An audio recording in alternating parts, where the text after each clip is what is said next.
பெறுவதற்கு அரசியலமைப்பு சட்டத்தை நாம் பெற்றுள்ளோம். மக்களாட்சி மாண்பினையும் அதன் மதிப்பினையும் உயர்த்தும் வண்ணம் நம் அரசியலமைப்பு திகழ்கிறது. அதற்கு உதாரணம் சந்திரயான் 1, சந்திரயான் 2 மற்றும் சந்திரயான் 3 போன்ற செயற்கைக்கோள்கள் ஆகும்.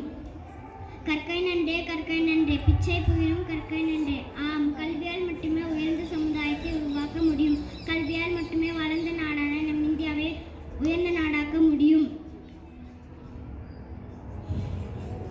மக்களின் எண்ணம் செழிப்புறவும் தீவழிகளில் அவர்கள் செல்லாமல் இருக்கவும் மகாபாரதம், ராமாயணம் போன்ற இதிகாசங்களும் திருக்குறள் போன்ற அறநூல்களும் தொடர்ந்து நல்வழிகளை காட்டி வருகின்றன.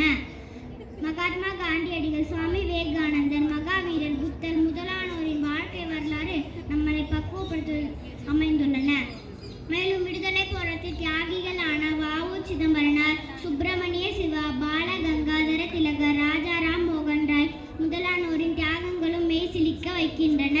நம் கையில் என்ன இருக்கிறது என்று நினைக்காதீர்கள், நம்பிக்கைதான் எல்லாம் இருக்கிறது என்று மறக்காதீர்கள் என்ற பொன்மொழிக்கேற்ப நம்பிக்கை, உழைப்பு, முயற்சி போன்றவற்றை நம் மனதில் வலித்து கொண்டு வெற்றி நடை போட முற்படுவோம். வெற்றிக்கனி சுவைக்க விரைவாக செயல்படுவோம்.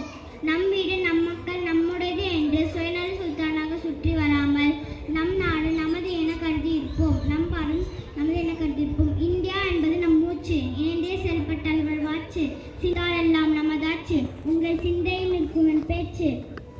சுதந்திரம் என்பது கடந்த காலத்தை நினைவுபடுத்துவது மட்டுமல்ல, இது நம் எதிர்காலத்தை வடிவமைப்பது பற்றியது. மாணவர்களே நாம்